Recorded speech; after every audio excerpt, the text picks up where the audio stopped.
નમસ્કાર મિત્રો, સ્વાગત છે તમારું ગુજરાત માહિતી યુટ્યુબ ચેનલમાં। આજના તાજા અને મહત્વના આપ સૌનો ઉપયોગી 15 મોટા સમાચાર વિશે વિડીયોમાં વાત કરીશું, તો છેલ્લે સુધી જોતા રહેજો।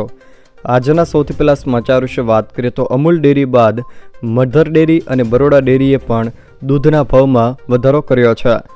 મધર ડેરીએ પ્રતિ લીટર ₹2 નો વધારો કર્યો, જોકે અમૂલ બાદ બરોડા ડેરીએ પણ દૂધના ભાવમાં વધારો કર્યો છે।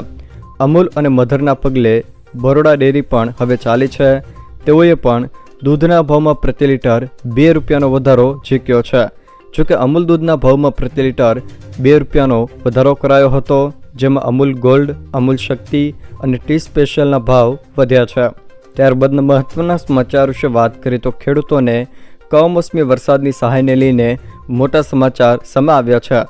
ગુજરાતના ખેડૂતોને કમોસમી વરસાદથી થયેલ પાક નુકસાનીનો સર્વે પૂરો થઈ ગયો છે। ગુજરાતના ખેડૂતોને કમોસમી વરસાદથી થયેલ પાક નુકસાનીનો સર્વે પૂર્ણ કરીને સહાયને લઈને મહત્વની જાહેરાત થઈ શકે છે। રાજ્યમાં 13 મે થી 18 મે દરમિયાન થયેલા કમોસમી વરસાદને કારણે ગુજરાતમાં ખેતી અને બાગાયતી પાકોને થયેલા નુકસાન અંતર્ગત જે વિસ્તારોમાં વિગતવાર સર્વે કરવાની કામગીરી હાથ ધરવામાં આવી હતી, તેમાં 7 જિલ્લાના 10,943 ખેડૂતોને કમોસમી વરસાદથી નુકસાન થયું છે। જોકે અંદાજે 27.50 કરોડથી પણ વધુની સહાય ખેડૂતોને આગામી સમયમાં સરકાર દ્વારા SDRFના નિયમો પ્રમાણે ખાતામાં જમા કરવામાં આવશે, જેમાં વર્ષાયુ બાગાયતી પાકોને 17,000 પ્રતિ હેક્ટર સહાય અને બહુવર્ષાયુ બાગાયતી પાકોને પ્રતિ હેક્ટર ₹22,500 પ્રતિ હેક્ટર સહાય ચૂકવવામાં આવશે। રાજ્યના કૃષિ વિભાગ દ્વારા કરવામાં આવેલા સર્વે પ્રમાણે ઉત્તર ગુજરાતમાં સાબરકાંઠા, મહેસાણા, અરવલ્લી તેમજ મધ્ય ગુજરાતના ખેડા જિલ્લામાં પાકોને નુકસાન થયું છે। જોકે હજુ દક્ષિણ ગુજરાતમાં અંદાજિત સહાયની રકમ કેટલી થાય છે એ ગણતરી કરવામાં આવી રહી છે, એટલે કે આ જિલ્લાના ખેડૂતોને સહાય ચૂકવવામાં આવી શકે છે। ત્યારબાદના મહત્વના સમાચાર વિશે વાત કરીએ તો લોકસભાની ચૂંટણી માટે આજે સવારે 8 વાગ્યાથી મતગણતરી। કઈ બેઠક પર કોણ જીતશે અને કોણ હારશે તે ઉમેદવારોનું ભાવિ આજે નક્કી થશે। ગુજરાતમાં સુરતની બેઠક ભાજપે બિનહરીફ જીતી લીધા બાદ 7 મે 2024ના રોજ લોકસભાની 25 બેઠક માટેની સામાન્ય ચૂંટણી અને વિધાનસભાની 5 બેઠકની પેટા ચૂંટણીમાં ભાજપ કોંગ્રેસના 25-25 સહિત કુલ 266 ઉમેદવારોના રાજકીય ભાવિ EVMમાં કેદ થયા હતા। જોકે આજે આણંદના 2 કેન્દ્ર સહિત કુલ 26 મતગણતરી કેન્દ્રો પર સવારે 8 વાગ્યાથી કડક પોલીસ બંદોબસ્ત વચ્ચે મતગણતરી હાથ ધરાવવાની છે। ત્યારે તમામ ઉમેદવારોના ધબકારા વધી જવા પામ્યા છે। જોકે એક્ઝિટ પોલમાં રાજ્યની 25-26 બેઠક ભાજપના ફાળે જાય તેવા અનુમાનો દર્શાવાયા છે, પરંતુ કોંગ્રેસ તરફથી સતત 4 બેઠક જીતવાનો દાવો થઈ રહ્યો છે। આ વખતે લોકસભાની ચૂંટણીમાં સરેરાશ 60.13% મતદાન નોંધાયું હતું। જોકે આજે સવારે 8 વાગ્યે સૌ પ્રથમ પોસ્ટલ બેલેટની ગણતરી થયા બાદ EVMની રાઉન્ડ વાઇઝ ગણતરી હાથ ધરાશે અને તેની સાથે જ ટ્રેન્ડ મળવાનો શરૂ થઈ જશે। સંભવતઃ બપોરના 12 વાગ્યા બાદથી પરિણામો મળવાની શરૂઆત થાય તેવી પણ સંભાવના છે। ત્યારબાદના મહત્વના સમાચાર વિશે વાત કરીએ તો જાણીતા હવામાન નિષ્ણાત અંબાલાલ પટેલ દ્વારા મહત્વની આગાહી કરવામાં આવી છે।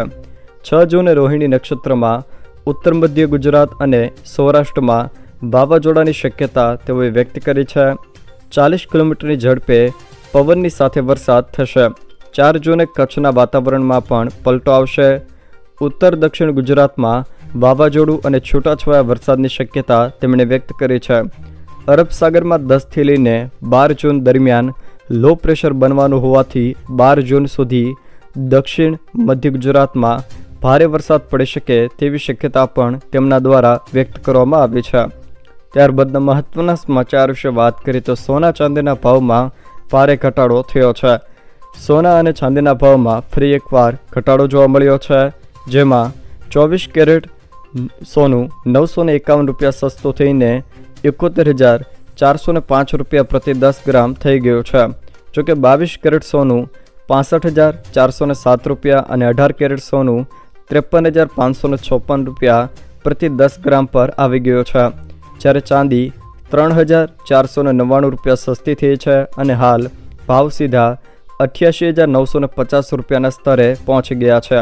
ત્યારબાદના મહત્વના સમાચાર વિશે વાત કરીએ તો ગુજરાતમાં ભાજપને પરચો મળશે, 4 બેઠક કોંગ્રેસ જીતે છે, આવો દાવો શક્તિસિંહ દ્વારા કરવામાં આવ્યો છે।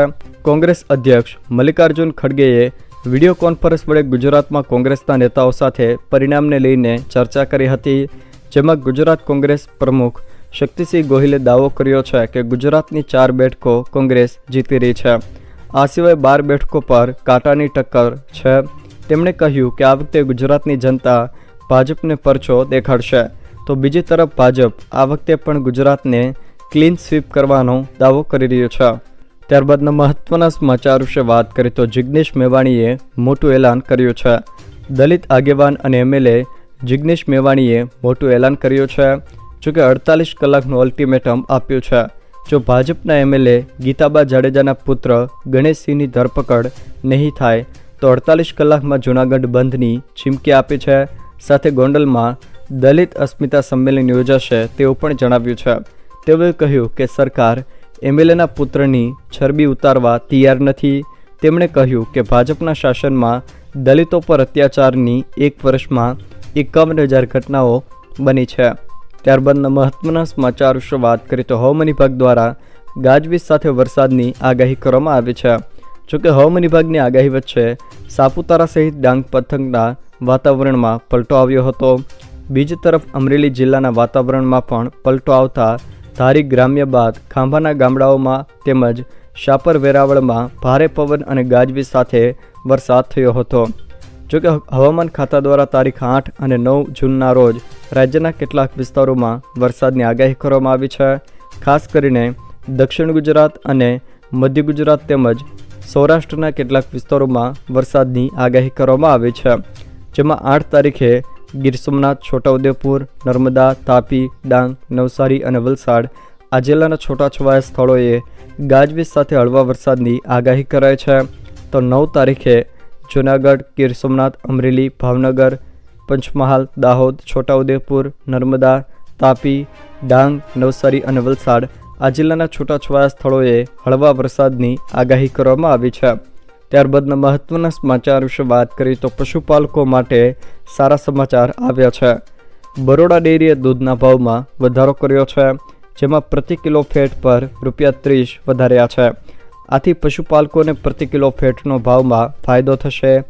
પહેલાં પશુપાલકોને ₹770નો ભાવ મળતો હતો, તે હવે પ્રતિ કિલો ફેટે ₹800 ભાવ મળશે।